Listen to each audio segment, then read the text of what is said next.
I'll continue to read at least parts of the text which I translated, mostly in March 2013, and then finished translating it at the start of April 2013 concerning the Finnish Evangelical Free Churches and its predecessors, the Free Finnish Missions, or Finland's Free Missions, missionary ministries in China until the 1980s. This is from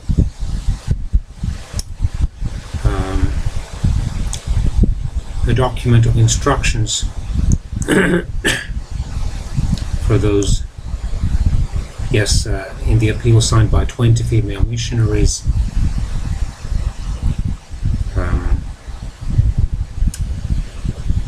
In addition, we would like to remark that they must work in connection to organized mission societies so that their ministry's results would be permanent and that they, when necessary, would get help and shelter from the sisters in other societies. There are doors open for us everywhere, and although idolatry raises its disgusting head and the people are tied to their ancestors' religious ceremonies with diamond chains, everything is, however, possible for God, and before the rising sun of righteousness, the mountains of difficulty melt like snow in hot water. God stands beside them who spread his own lovely and enlivening word. We hope that you would come in the power of faith and holiness, with hopes based on reality, and ready as good soldiers of Jesus Christ to suffer and endure and fight in the most honorable war on the earth, in the war against the powers of darkness and sin, being assured that the Lord will fulfill his love-filled purposes also concerning China. He will let you, if you obey his call, to help himself to bind the wounded, to preach freedom to the captives, and to open the prison's gates to the chained. Both Agnes, Maya, and the other women who left for China after her as the Free Missions missionaries would work exactly in the tasks pointed to by the above letter. Many were teachers by their education and had worked before going to the missions field even for a long time in active church ministry. Also, their hopes were based on reality, at least to the extent that it is possible for those going forth to a totally strange cultural environment. The China Inland Mission, with which they cooperated, strove to help its missionaries for disciplined ministry and a realistic vision of ministry, to a faithful sowing of the word in the hope of reaping harvest. At least that hope was not disappointed. Let's see.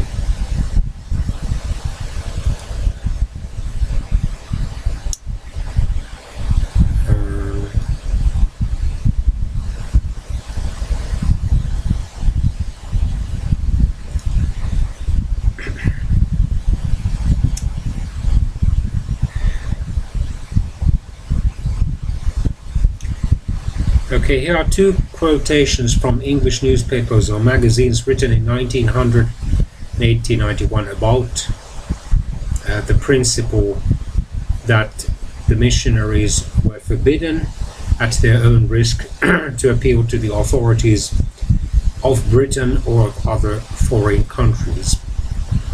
The missionary must not benefit himself or herself by any privileges which either his or her home country's government or China's government offers to him or her, nor must he or she demand help or protection, although he or she may have to demand in distress the protection as a favor. The appeals to consuls or to Chinese civil servants so that the people responsible for mischief should be punished, or that the real or assumed rights would be confirmed, must be avoided.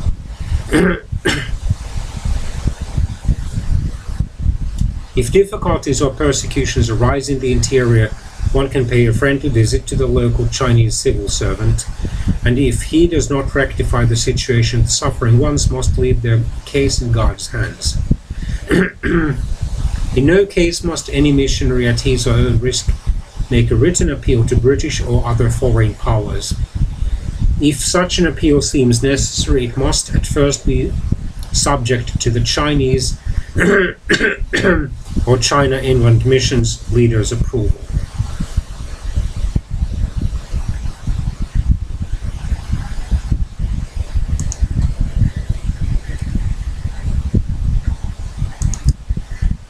Thus, a Chinese person felt about the matter. When a civilized Chinese sees, or Chinese person, sees how the haughty and aggressive, pretentious missionaries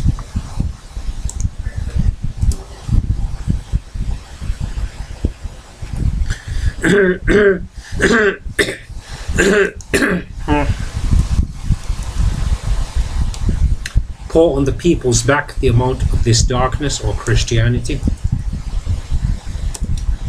And in another place, the cannon boats sent by foreign governments, it makes him hate the foreigners with a hatred that only those can feel who realize that all which is the most valuable and sacred for their race and people, their enlightenment, culture, and literary fine qualities, are threatened by ultimate destruction. Let me say that here is the root of the hatred that the civilized Chinese feel towards the foreigners.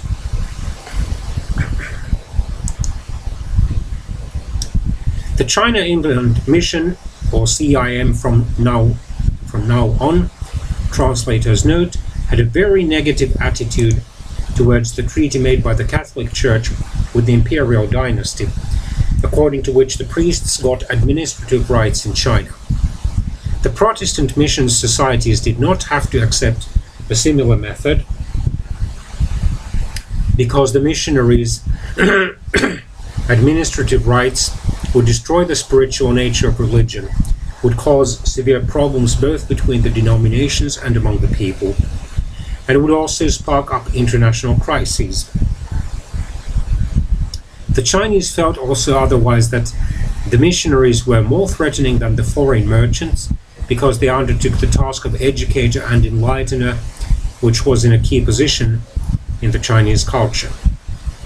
The mission also had some native-born ministers in its service. The church order was informal. Its organization was the leading missionary's task. The minister who succeeded him had no right to change the already organized church. One of the ministry's goals was to grow the self-sufficient churches, and after they had grown, foreign teaching and control could gradually be removed. The cooperation of the Free Mission and the CIM. The Free Mission was not tightly organized. This influenced its cooperation with the CIM.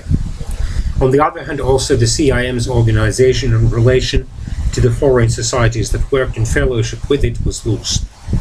When the Free Church Missions Ministry in China was begun, after a suitable candidate had emerged, the Free Missions leadership, the committee, contacted the CIM's secretariat in London. The CIM agreed to receive the Finnish missionary without more precise agreements about the cooperation. In practice, the same methods were used as with the missionaries coming from the other Nordic countries, meaning Sweden, Norway, Denmark, and Iceland. Translator's note. The CIM committed itself to receiving the missionaries to London to be educated.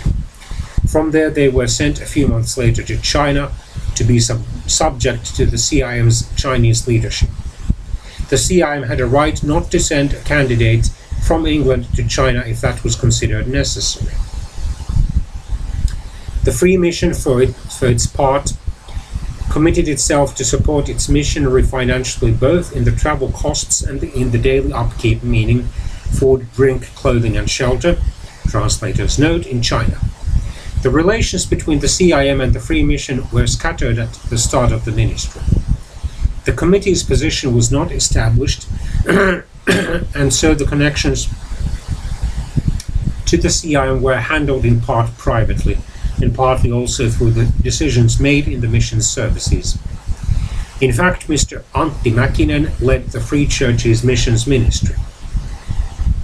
As a member of the committee and through his magazine, meaning the Finnish weekly magazine, still the Finnish Evangelical Free Church's largest published magazine, and also, of course, its only weekly published magazine, Translator's Note, strongly promoted the cause of missions. When he was chosen as the Finnish language secretary in 1891, he managed even formally the connections with the CIM. In financial matters, the connection to England was handled by the treasurer, Mr. Björkenheim,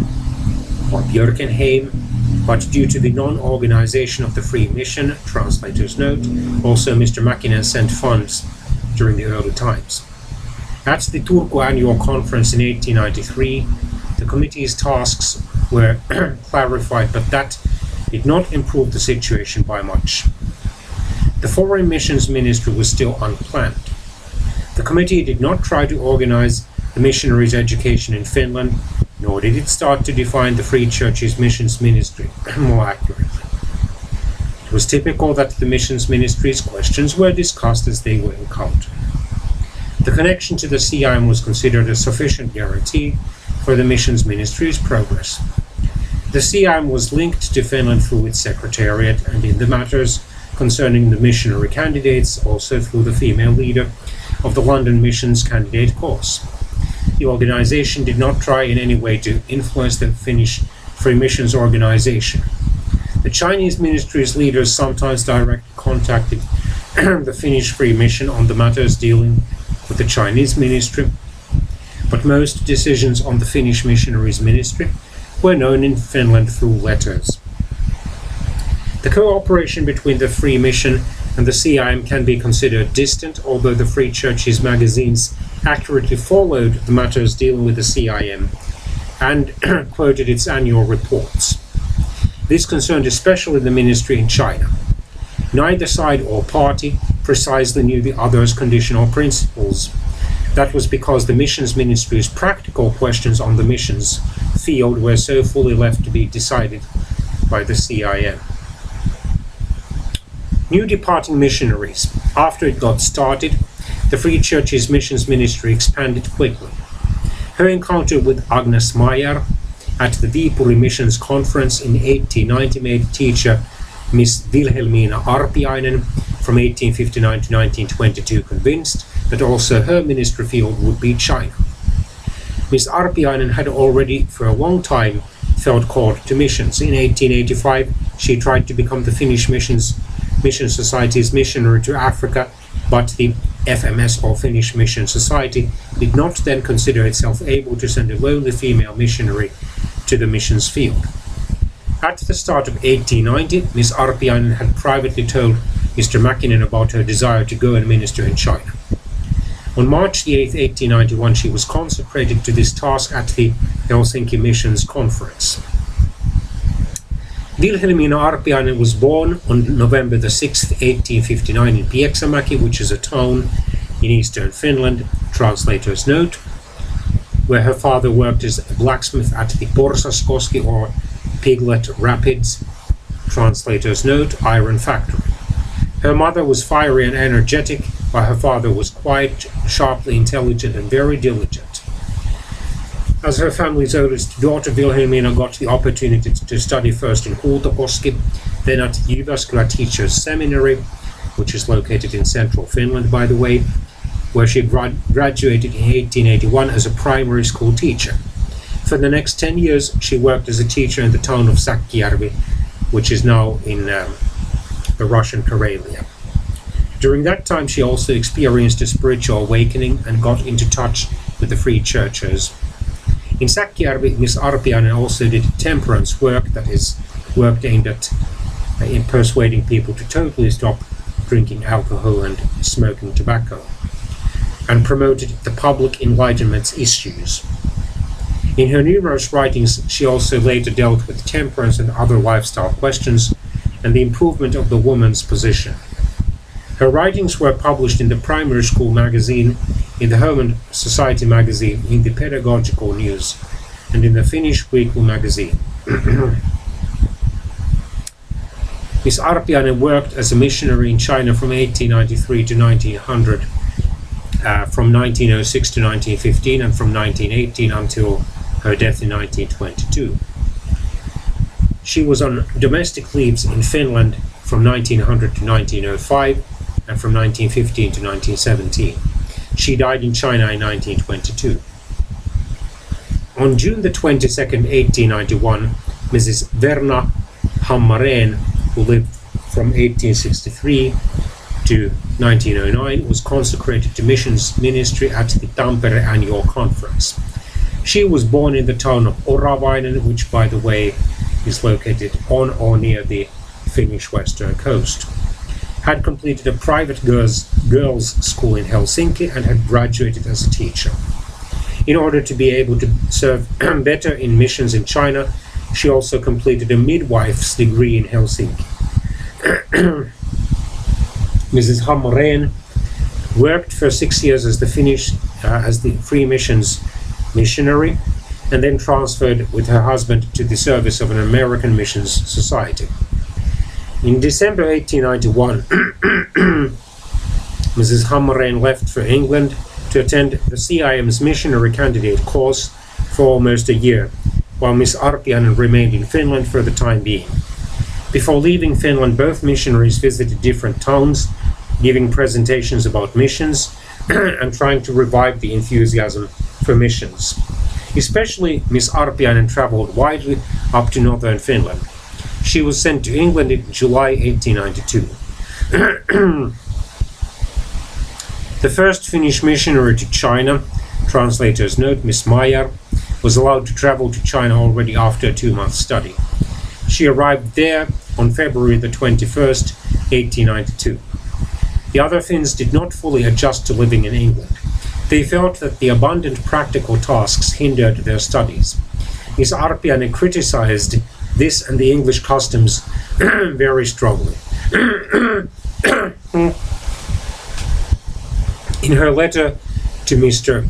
Mäkinen, she complained that people wasted time in England by sitting at dinner table. Mrs. Hammarén found it difficult to learn the English language. This was not, however, the only reason why her staying in England was prolonged. The CIM's leadership was not fully satisfied with the quality of her spiritual life, and they considered it necessary to make her prepare for missions for a longer time. After negotiating with the Finnish committee, they decided, however, to send Mrs. Hammarén and Miss Arpiainen, who had arrived to England half a year later than Mrs. Hammarén, together to China in late 1892. In the CIM's courses, there were missionary candidates also from Scotland, Norway, Sweden and Finland. The education time was very brief. The Nordic candidates had problems with mastering the English language. A deficient command of the language for its part made their studies difficult. With the Lord's help, however, they managed to complete their studies. From England to China, in her booklet Memoirs of the Journey to China, Miss Arpiainen describes the late 19th century long-distance travel. From London to Colombo, Sri Lanka, they traveled by a ship that stopped in Gibraltar, Malta, Brindisi in Italy, and Port Said. In the port cities, the missionaries met local Christians, visited some homes and proclaimed the good news. Sailing in the Suez Canal lasted 18 hours. Lovely was the morning at the Red Sea. We wondered what it has got its name from, because its water is no redder than the other sea's water. The high blue sky was reflected on its calm surface. The weather was very warm. On the ship's deck, now on the bow side, was laid a roof, or just on the bow side, made of thick sailcloth to protect the travelers and ship's crew from the sun's heat. because now we got closer and closer to the equator. The travelers dressed themselves in thin costumes. In the dining hall by the tables were attached to the roof some fans made of multi-layered cloth. They were called punkah. During the meal they were moved through the rope attached to them. Then emerged a wind which greatly refreshed us on the hot days. During the day, as we were sitting on the deck, a fresh wind blew, but the nights were stifling due to the heat. Already on the third day we began to see the shores. After we left Aden, we were on the open sea for 5 days without seeing land. It seemed as if we were on a pleasure trip because the weather was very beautiful. We began to approach East India, where we had to transfer to another ship because the Australia continued sailing all the way to South Australia. We were already at our journey's midpoint. 3 weeks had passed since the departure. Each traveler spent his or her time differently on the ship. The women made handicrafts or read. Some men played cards or drank. Others practiced fencing, boxed, and played ball games. In the evening, if the weather was calm, there were on the deck dances and song gatherings, plays and evening gatherings. The missionaries' small group, a total of 13 people, spent their time otherwise. Each morning there was a time of prayer, a Bible study, and discussion. During the day they made handicrafts, read and wrote letters. The Finns studied English and Chinese languages. Evenings were spent on the deck singing, chatting, and walking. From Colombo, the journey continued towards the Strait of Malacca and Singapore. Mirzapur was that ship's name to which we moved. Oh, how great was the difference! It really felt as if we had moved from a royal court to a cottage. Soon, however, we felt at home there. After coming to the Strait of Malacca, the travelers quickly visited a small city called Georgetown from the island of Penang. During their boat trip to the city, an incident happened. Miss Arpiainen describes it as follows. We decided to go to the land, but before we had the time to step into the boat, a fight was about to start between a black boatman and the white man who was helping us. The former one's behavior did not please the latter. The white man began to beat the black man by the knot-headed rope that he had in his hand. Quietly the other man suffered several blows, but when the angered white man hit him more and more strongly, and when he did not care about our bans, the oppressed one's patience ran out. From the boat's bottom he grabbed a thick piece of lumber, intending to hit his opponent with it. His hand already rose to deliver a blow, but it suddenly sank. We stepped into the board.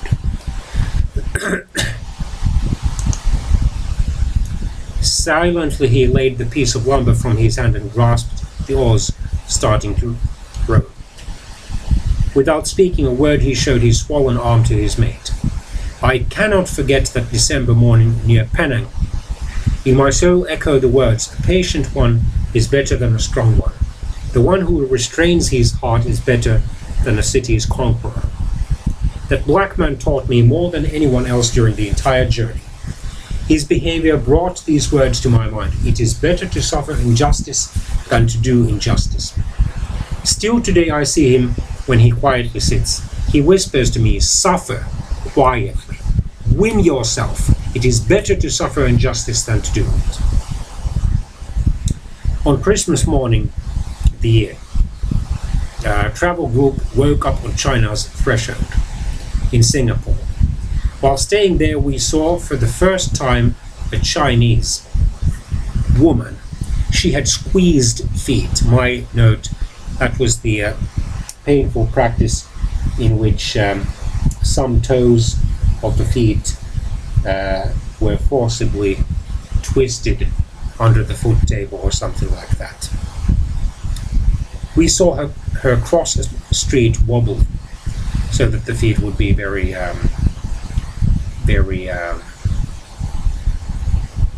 beautiful, at least outward, and narrow. I could not believe my eyes. I thought my eyesight was failing. It was true, however, what my eyes told, how I pitied her, and yet her feet were big compared to thousands of women whom I saw in China.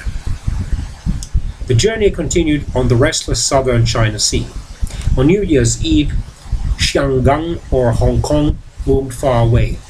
China surrendered it to England in the Treaty of Nanking in 1842, and my addition, then Britain finally surrendered back to China on the condition that it would be given some measure of self-government in 1997. People came to take us to an English mission's house. But then we had a big problem. We had to drive in the feared rickshaws. Those are vehicles which combine basically a bicycle and some kind of simple cart with a hood behind or in the rear. It was very repulsive to mount them, but we could not help it if we did not want to drop out of the group. Once we got to sit, the repulsiveness disappeared totally. It was nice to sit in them. The pullers were quick-footed, so back then people still pulled them manually. They ran and raced along the streets. There were many Chinese. Wherever one looked, there were Chinese everywhere. There was still a 3-day sea journey to Shanghai. The travelers stepped ashore on January the 4th, 1893. They had left on the journey on November the 25th, 1892. The first missionaries' activity in China. The first years. In China, the missionary candidates made their way to the Shanghai Missions Station, which was the CIM center. Geraldine Guinness and Hudson Taylor, dressed in a Chinese costume with plates, were receiving Agnes Meyer. A few days earlier to the station had arrived as a result of Mr. Fransson's activity 35 Swedish Americans. Frederick Fransson was a Swedish or Swedish-American evangelical preacher and missionary. And next week, still 15 Swedish-speaking missionary candidates came there. The familiar language and the other missionaries' kindness softened significantly the adjustment to a strange country, language, and culture. My heart is full of gratitude towards God for all the love that has here been shown towards me. All the people are so friendly towards the first woman of Finland. Often, I can answer these questions. Will more missionaries come from Finland? Have some men sacrificed themselves to missions ministry in China? Within 2 weeks, the missionary candidates were sent from Shanghai to Yangzhou, where the female missionaries' education center was located. Their main task was to study the Chinese language, and they spent 6 hours per day on that task. At the same time, they became familiar with the environment and learned the country's customs. Miss Meyer wrote about her life conditions and her experiences as follows. There are currently 28 of us students here. There are sisters from England, America, Australia, Sweden, Norway, and Finland. There are 20 million residents in this province.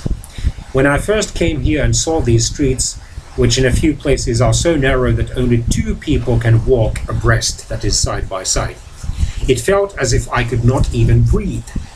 Mostly the houses built of stone are small, and there are no windows or stoves in them. The door must be kept open so the daylight can come in. The poorest people live in clay shacks, which are so miserable that it is a miracle they stay alive. On both sides of our home there is an idol's temple. In the other one there are 10,000 idol images. Normally the people pray to them at night, and it is horrible to hear their fierce noisy instrument playing when everything around them is so quiet. The most horrifying thing to know is, however, that the preciously bought human souls here bow down to rocks and tree stumps. In this city we have an opportunity to see the curse caused by paganism.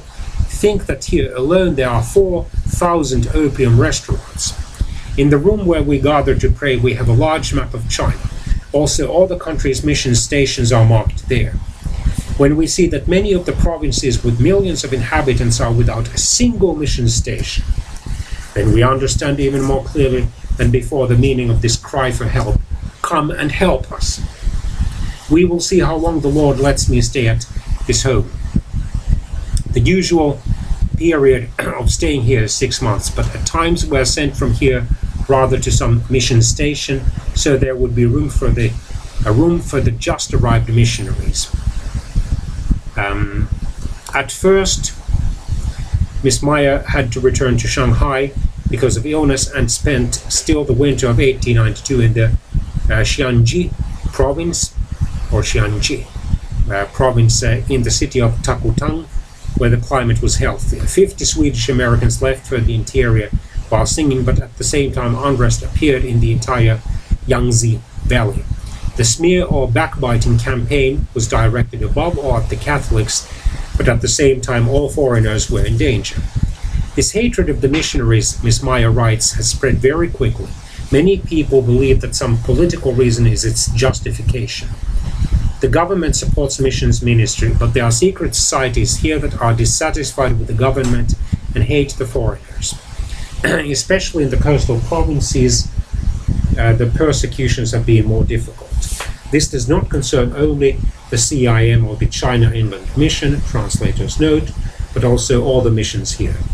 Mission stations have been burned, missionaries have had to leave some other stations, and one missionary has been killed. He or she did not belong to the CIM. At the Shanghai Missions Conference in the spring of 1890, it had been decided to urge the Protestant Christians to send within the next 5 years 1,000 new missionaries to China. Hudson Taylor considered the unrest that had now begun as the devil's response and urged the missionaries to be calm. It is God's turn to speak, and even if the enemy is strong, only God is the Almighty. Also, Miss Meyer looked at God's possibilities while writing as follows, translator's edition. It is certain that the Spirit of the Lord is having a powerful effect on China's people, and that his kingdom will advance through these outward difficulties of that the Church's history witnesses at all times. Now also the Chinese have an opportunity to see, probably that the Church's history witnesses at all times. Now also the Chinese have an opportunity to see if we prefer their souls' salvation to our best. May God allow all his children here to bear good testimony in these times. The unrest continued from May to October. The summer had been uncommonly hot and rain was urgently missed. The Shanghai Council's meetings, which were scheduled for October, were postponed for the time being, and all the missionaries pleaded God together for rain. God answered the prayers. The rain kept falling for almost a month. The groups of thieves disbanded. The hatred of foreigners faded, at least for a time. Miss Meyer's language studies proceeded well, and soon Hudson Taylor showed her a task as a teacher of the girls' school that was adjacent to the educational center. At the same time, she had to lead the meetings intended for women and to help administer the children's home. When the educational center's female leader, Miss Murray, left for a holiday in England at the start of 1893, Miss Meyer was appointed in her place. In her letter dated on February the 23rd, 1893, Miss Meyer told the Finnish weekly magazine's readers of the task she had received and also of the climate's fierceness as follows. On the 21st day of this month, I had been in China for 2 years. These years have been happy, full of proofs of the fact that my Lord's grace has endured, and glory to his name. The promise is strong and steadfast. His grace endures forever. In my latest letter, I mentioned that I was not sure if the Lord wanted me to lengthen my work among the schoolgirls after Miss Murray had returned to England. Sorry.